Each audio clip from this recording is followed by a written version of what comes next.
नमस्ते। हमारी जो दशा इंटरप्रिटेशन की सीरीज़ चल रही है उसमें मैं आज बात करूंगा कुजा महादशा के बारे में। देखिए, जनरली जब हम दशाओं की बात करते हैं तो जनरली हम अच्छे रिजल्ट्स ही देखना पसंद करते हैं किसी भी महादशा से।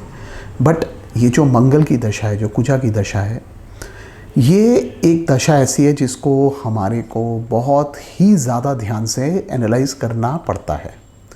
बिकॉज़ मार्स जो है वो एक पाप ग्रह है। पहली बात तो आप ये हमेशा समझिए। और मार्स जो है, अगर मैं उसकी इंटरप्रिटेशन करूं तो वो एक प्रकार से आप समझिए सीजर्स है।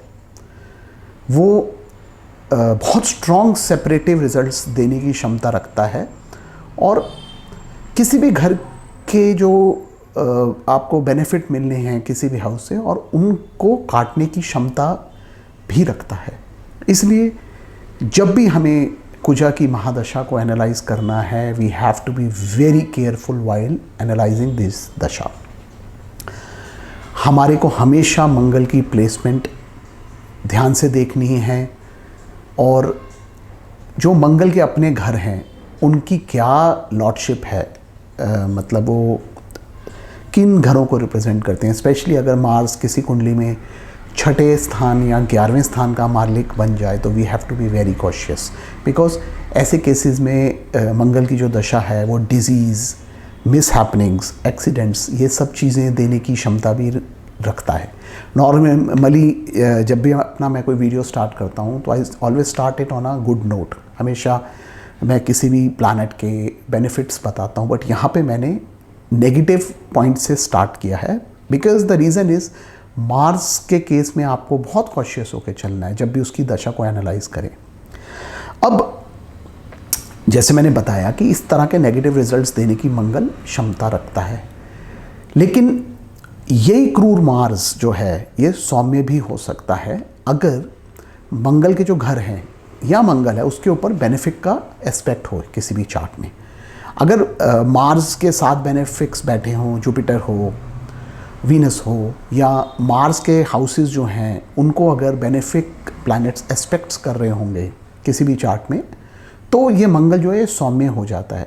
तो ये नेगेटिव रिजल्ट्स नहीं देता है उतने जितने वो देने की क्षमता रखता है। इसी प्रकार अगर मंगल के ऊपर मेलेफिक्स की दृष्टि आ जाए, शनि की दृष्टि है, मार्स राहु के साथ प्लेस्ड है या मार्स केतु के साथ प्लेस्ड है, ऐसे केसेस में उसकी जो पाप रिजल्ट्स देने की क्षमता है वो बढ़ जाती है। आइए अब हम ये समझते हैं कि बृहत्पराशर होरा शास्त्र इसके बारे में क्या बोलती है और उनको हम थोड़ा एनालाइज करते हैं। तो देखिए, बृहत्पराशर होरा शास्त्र ये कहते हैं कि अगर मार्स मंगल यदि उच्च राशि में, मूल त्रिकोण में हो, स्वराशि में हो या केंद्र में हो, 11वें या दूसरे स्थान में हो और बल युक्त हो, यानी again it is talking about that the Mars should be strong in घरों में, तो ऐसा जो मार्स है वो अच्छे रिजल्ट्स देने की क्षमता रखता है। यहाँ पे इन्होंने ये भी लिखा हुआ है कि मंगल अगर शुभ ग्रह से दृष्ट हो, जो मैंने आपको ऑलरेडी बताया ही है, तो उसकी दशा में राज्य, भूमि और धन का लाभ, राजा से आदर, विदेश में धन स्थान की प्राप्ति होती है। देखिए, जो मंगल है वो भूमि पुत्र है, इसी वजह से वो कुंडली में भूमि कारक भी है, लैंड को रिप्रेजेंट करता है। तो अगर मार्स किसी भी चार्ट में अच्छा प्लेस्ड होगा, केंद्र में बैठा हो, सेकंड हाउस में हो, 11th हाउस में हो, तो लैंड के लिए वो काफ़ी अच्छा है। अगर वो अपनी राशि में है या फ्रेंड्स साइन में है, उस पर अच्छे एस्पेक्ट्स हैं, तो यही मंगल जो है ये आपको काफ़ी लाभ दे सकता है। Making money through acquisition of land, properties, ये सारे रिजल्ट्स भी यही मंगल देने की क्षमता रखता है अगर मार्स स्ट्रांग होगा चार्ट में तो। लेकिन एक बात हमेशा ध्यान रखिए कि मंगल जहाँ पे बैठेगा उस घर से सेपरेट कर देगा, मतलब उस घर को एक प्रकार से थोड़ा डिस्ट्रॉय कर देगा, चाहे जितना मर्जी स्ट्रांग हो वहाँ पे। तो ये आपको हमेशा ध्यान देना है जब भी आप मंगल की दशा को देख रहे हैं। तो अब यही मंगल, जैसे इन्होंने बताया है कि केंद्र में बैठा होगा तो काफ़ी अच्छे रिजल्ट्स देने की क्षमता रखता है। सेकंड हाउस में हो, 11th हाउस में हो, बहुत अच्छे रिजल्ट देता है। इसी प्रकार मार्स जो है, इसी पराशर मुनि ने अपनी किताब में मंगल को तृतीय स्थान में भी काफ़ी प्रेस किया हुआ है, और ये लिखते हैं कि यदि बली होकर मंगल तृतीय स्थान में हो तो पराक्रम से धन लाभ, शत्रुओं से विजय। अब देखिए, third house is house of पुरुषार्थ, हाउस ऑफ पराक्रम, और मेलेफिक्स को पराशर ने हमेशा थर्ड और 11th हाउस में प्रेस किया हुआ है। तो अगर मार्स किसी भी चार्ट में थर्ड हाउस में होगा, 11th हाउस में होगा, तो बहुत ही अच्छे रिजल्ट्स देने की क्षमता रखता है। तो थर्ड हाउस का जो मार्स है वो जनरली आदमी को बहुत स्ट्रॉन्ग बना देता है, उसकी विल पावर बहुत स्ट्रॉन्ग होगी, और वो बहुत परिश्रमी होते हैं, मतलब मेहनत करके बहुत आगे तक लाइफ में बढ़ सकता है। तो इसलिए थर्ड हाउस मार्स जो है वो बहुत ही अच्छे रिजल्ट्स देता है। सिमिलरली मैंने इन प्रैक्टिस देखा है कि जो 6th हाउस का मार्स है उसको इतना प्रेज नहीं किया गया है जनरली, बट मैंने जो देखा है 6th हाउस का मार्स जो है वो भी बहुत अच्छे रिजल्ट्स देने की क्षमता रखता है। लेकिन अगर वहाँ पे पीड़ित होगा वही मंगल, तो डिजीज़ेस देने की क्षमता भी रखता है, एक्सीडेंट्स भी दे सकता है। लेकिन अगर वहाँ पे वो बेनिफिक से एस्पेक्टेड हो और अपनी राशि में हो या फ्रेंडली साइन में हो, तो वही मंगल अगेन आपको कंपटीशन में काफ़ी अच्छा जिता सकता है, आपको अच्छा प्रोफेशन भी दे सकता है। तो हमेशा मार्स की दशा में आपको ये सब चीज़ों का ध्यान देना है।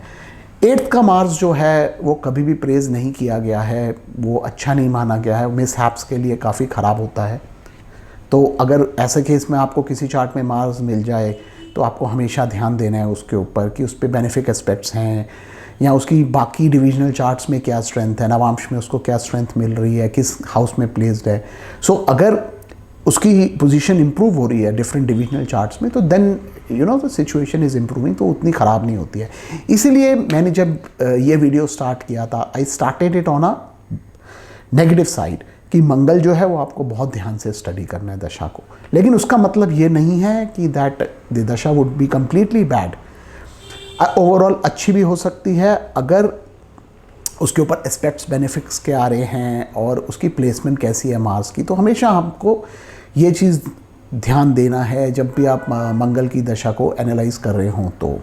और देखिए, मार्स जो है वो फायरी प्लैनेट है, तो ऑब्वियसली जब मंगल की महादशा चलती है किसी की भी, तो वो हमेशा दूसरों को डोमिनेट करने की कोशिश करते हैं, और एक तरह से आप समझिए कि स्पीड बढ़ जाती है ऐसे लोगों में। एनर्जी लेवल्स जो हैं मार्स की वजह से बहुत हाई हो जाते हैं, तो इस वजह से उनको ऐसा लगता है कि कोई भी चीज़ जो है वो बहुत अच्छे से कर पा रहे हैं और दूसरे लोग उस चीज़ को उतने अच्छे से नहीं कर पाते। तो इस वजह से मंगल की दशा में कन्फ्लिक्ट्स होने के चांसेस भी बढ़ जाते हैं। तो इसीलिए जब भी हम एनालाइज कर रहे हैं हमें ध्यान देना है मार्स जो है वो कैसा प्लेस्ड है चार्ट के अंदर।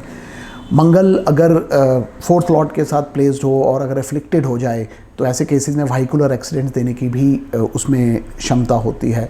तो ये सारी चीज़ें आपको बहुत ध्यान से एनालाइज करनी है जब भी मंगल की दशा को आप देख रहे हैं तो ये मेरे कुछ थॉट्स ऑन दशा ऑफ मार्स।